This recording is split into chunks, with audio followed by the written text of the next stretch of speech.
welcome guys! At nandito tayo ngayon sa Coral Beach Club. Welcome! Okay, ang init hindi pa ako tumatalbog para maipakita ko sa inyo anong meron dito.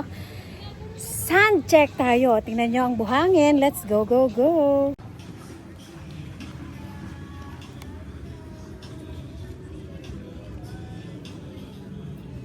Yan.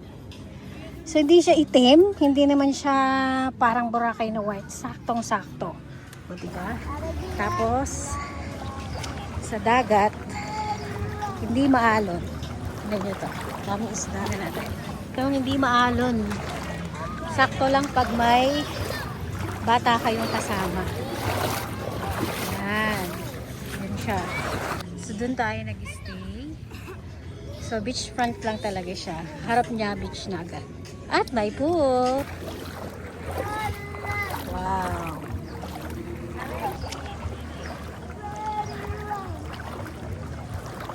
Daming isda.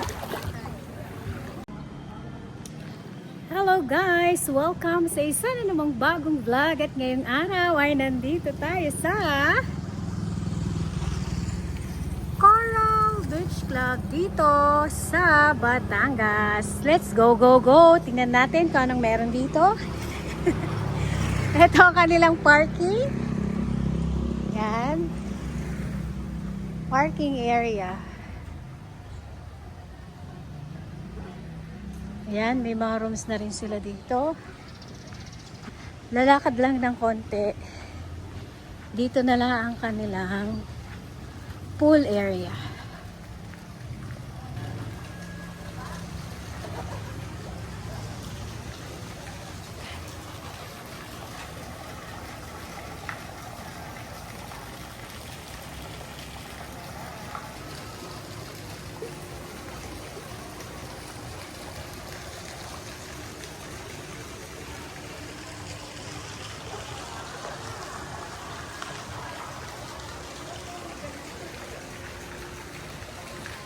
Okay, dito ang reception. Yan. So, dito yung pool area. So, dito pwedeng mag-order ng pagkain. Yan, dito kayo. Pwedeng mag-order.